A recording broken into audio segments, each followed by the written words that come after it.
క్రీస్తు ప్రభునందు ప్రియ సహోదరి సహోదరులారా, ఈ తపకాలంలో మనం 10వ రోజులో ఉన్నాం.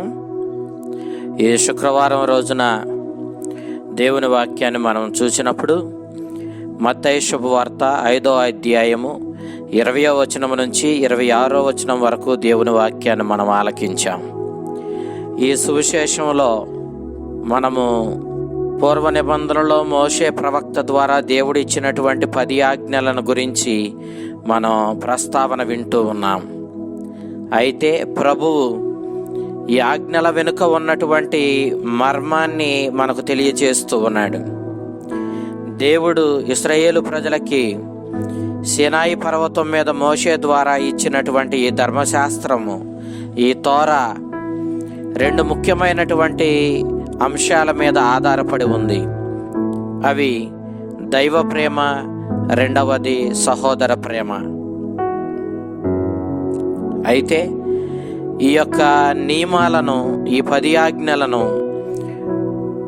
ఇశ్రాయేలీలు, ఆ మాటకు వస్తే సకల మానవాళి ఎంతో భక్తి శ్రద్ధలతో దైవ ప్రేమ కలిగి, సహోదర ప్రేమ కలిగి పాటించవలసిన వాళ్ళై ఉన్నారు. నరహత్య చేయరాదు అనేటటువంటిది మనం పూర్వ నిబంధనలో నిర్గమకాండం 20వ అధ్యాయం 13వ వచనంలో, అదేవిధంగా ద్వితీయోపదేశకాండం 5వ అధ్యాయం 17వ వచనంలో మనం చూస్తున్నాం. నరహత్య అనగానే ఒకరిని చంపడం మాత్రమే తప్పు అని మనం భావించవచ్చు. కానీ ఈనాడు ప్రభు చెబుతున్నాడు, నరహత్య చేయరాదు అనేటటువంటి ఈ నియమం వెనకాల నీ పొరుగువాడిని ప్రేమించమనేటటువంటి గొప్ప సత్యం దాగి ఉంది. నీవు నీ పొరుగువాడిని ప్రేమించేవాడివే అయితే నీవు నీ పొరుగువాడిని నీవు ద్వేషించవు, వాడిని వ్యర్థుడా అనవు, అతనిపై కోపపడవు, నీవు అతనిని అర్థం చేసుకుంటావు. చాలాసార్లు మనం పొరుగువారిని ప్రేమిస్తున్నామంటూనే మన మాటలతో ఎదుటివారిని కొంగదీస్తూ ఉంటాం. వారిని చిన్న చూపు చూచి వారి గురించి చెడుగా మాట్లాడుతూ వారి పేరు చెడగొడుతూ ఉంటాం. నిజానికి ఈ విధంగా మనము పొరుగువాడిని హత్య చేయలేదులే అనుకుంటాం. కానీ వాడి యొక్క పేరు చెడగొట్టడం ద్వారా వాడిని అన్ని విధాలా మనము చంపిన వాళ్ళమే అవుతూ ఉన్నాము. అతనిని శారీరకంగా, మానసికంగా, ఆధ్యాత్మికంగా కూడా మనం వాడిని హత్య చేసిన వాళ్ళమే అవుతూ ఉన్నాము. కాబట్టి మనము ఈ ప్రేమను మన జీవితంలో పాటించాలి అని చెప్పి నేటి పట్టణం మనకి స్పష్టంగా తెలియచేస్తూ ఉంది. ప్రేమించడం అంటే మనకు అనుకూలంగా ఉండి మనతో కలిసి వచ్చే వాళ్ళను ప్రేమించడమే కాదు. నిజమైన ప్రేమ మనల్ని ద్వేషించే వాళ్ళను కూడా హక్కున చేర్చుకోగలుగుతుంది. ఆ విధంగా మనల్ని హింసించు వారి కొరకు ప్రార్థించడం, మనల్ని ద్వేషించే వారికి కూడా మేలు జరగాలని వారి సుఖాన్ని, సంతోషాన్ని కోరుకుంటూ జీవించడమే నిజమైన ప్రేమ. సాధ్యమైనంత వరకు మన క్రియల్లో ఆ ప్రేమను చూపించే వాళ్ళమై ఉండాలి. ఒకవేళ మనలోనే గనక ఈ ప్రేమ లేకపోతే మనము న్యాయాధిపతి తీర్పునకు గురి అవుతాము అని ప్రభు మనకి తెలియచేస్తూ ఉన్నాడు. ఇక్కడ న్యాయాధిపతి దేవుడే. మనము సాధారణంగా ఎవరి మీదనైనా ద్వేషం కలిగి ఉంటే, ఎవరికైనా మనము కీడు చేసి ఉంటే, ఎవరికైనా మనం హాని చేసి ఉంటే వారిని క్షమించమని అడగడం అది సమంజసం. కానీ ఈనాడు ప్రభు, నీవు దేవుని సన్నిధిలో బలి అర్పించడానికి వెళ్ళినప్పుడు, నీవు బలిపీఠం చెంత చేరినప్పుడు, నీ మీద వేరొక వ్యక్తి మనస్పర్ధ కలిగి ఉన్నాడని గ్రహించుకుంటే నీవు వెంటనే నీ కానుకను అక్కడే విడిచిపెట్టి నీవు వెళ్ళి వాడితో సఖ్యపడి తిరిగి వచ్చి నీవు దేవునికి కానుకలు అర్పించాలి. అప్పుడు దేవుడు ఆ కానుకను ఎంతో ఆనందంగా స్వీకరిస్తాడు అని చెప్పి ఆ సోదరునితో సఖ్యపడి నీవు అర్పించే కానుకకు చాలా విలువ ఉంటుందని చెప్పి ప్రభు మనకి తెలియచేస్తూ ఉన్నాడు. నిజమే, అసలు దైవ ప్రేమ, సహోదర ప్రేమ లేనటువంటి ఏ కార్యానికి కూడా విలువ లేదు. సహోదరుని ప్రేమించకుండా మనం దేవునికి ఎన్ని కానుకలు ఇచ్చినా, నీ ప్రక్కనే ఉన్న నీ సహోదరునిలో దేవుణ్ణి చూడలేని నీవు కనపడని ఆ దేవుణ్ణి ప్రేమిస్తున్నానంటూ ఆ దేవునికి నీవెన్ని కానుకలు ఇచ్చినా, ఎన్ని బలులు ఇచ్చినా అవి ఏ విధంగానూ దేవుణ్ణి మెప్పించలేవు అన్న సత్యాన్ని దేవుని వాక్యం మనకి ఈరోజు వెల్లడి చేస్తూ ఉంది. నీపై నీ విరోధి వ్యాజ్యం తెచ్చినప్పుడు, మీరిద్దరూ కలిసి న్యాయాధిపతి దగ్గరకు వెళ్ళడానికి వెళుతూ ఉన్నప్పుడు, మీరు మార్గమధ్యంలోనే అతనితో సత్వరము సమాధాన పడడం మంచిది అని ప్రభు తెలియచేస్తూ ఉన్నాడు.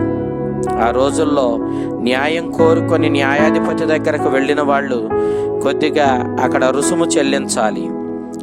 అయితే ఈ రోజున న్యాయాధిపతి దగ్గరకు వెళ్ళిన తరువాత ఆ రుసుము చెల్లించడము తప్పదు. అంతేకాదు, అసలు ఆ కథ ఎడిదిరిగి వచ్చి ఎవరి మీద పడుతుందో, ఎవరికి శిక్ష పడుతుందో కూడా తెలియదు.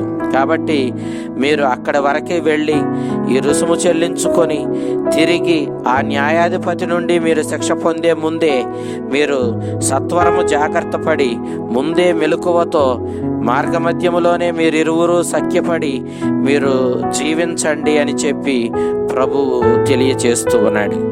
దేవుని బిడ్డలారా, ఈ విధంగా ప్రభు తెలియజేయడం ద్వారా మనందరికీ వెల్లడి చేస్తున్న గొప్ప సత్యం ఏంటంటే, తుది తీర్పు మనకు అతి సమీపమున ఉంది. మనము ఆ తుది తీర్పును చేరుకోకముందే మనము ముందే మెలకువ కలిగి మనల్ని మనం సరిచేసుకొని మన పొరుగువారితో మనం సఖ్యత కలిగి ఆ దేవునితో మనము సఖ్యత కలిగి జీవించడం ద్వారా ఆ తీర్పు నుండి, ఆ శిక్ష నుంచి మనము బయటపడతాము. ఒకవేళ మనం మెలకువ లేకుండా అశ్రద్ధతో మనం ఉన్నట్లయితే ఆ తుది తీర్పు వచ్చి మన మీద పడుతుంది. అది పడినప్పుడు చివరి కాసు చెల్లించేంత వరకే కూడా మనం చెరసాలలోనే ఉంచబడతాము అని ప్రభు తెలియచేస్తూ ఉన్నాడు.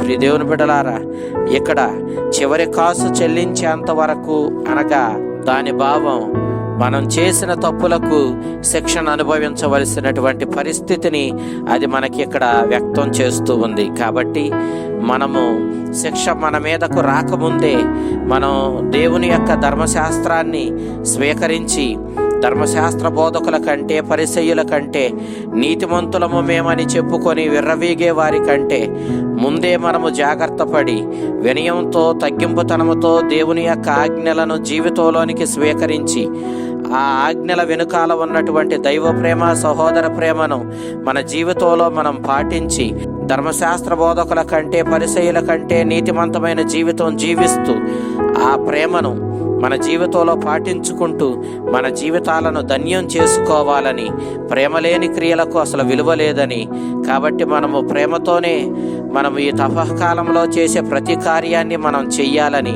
ఆ విధంగా మన కార్యాల వెనుక ప్రేమ పునాదిగా ఉండాలని, ఆ రీతిగా మనము ఈ ప్రేమ క్రియలతో ఈ తపకాలానికి మరింత విలువను తెచ్చుకోవాలని నేటి సువిశేషం ద్వారా ప్రభు మనల్ని కోరుతూ ఉన్నాడు.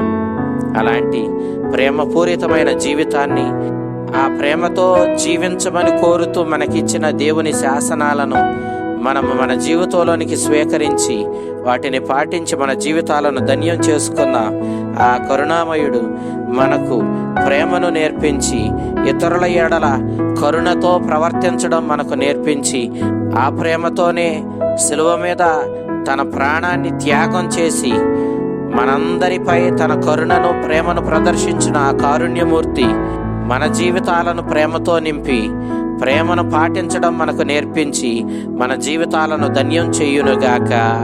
ఆమెన్.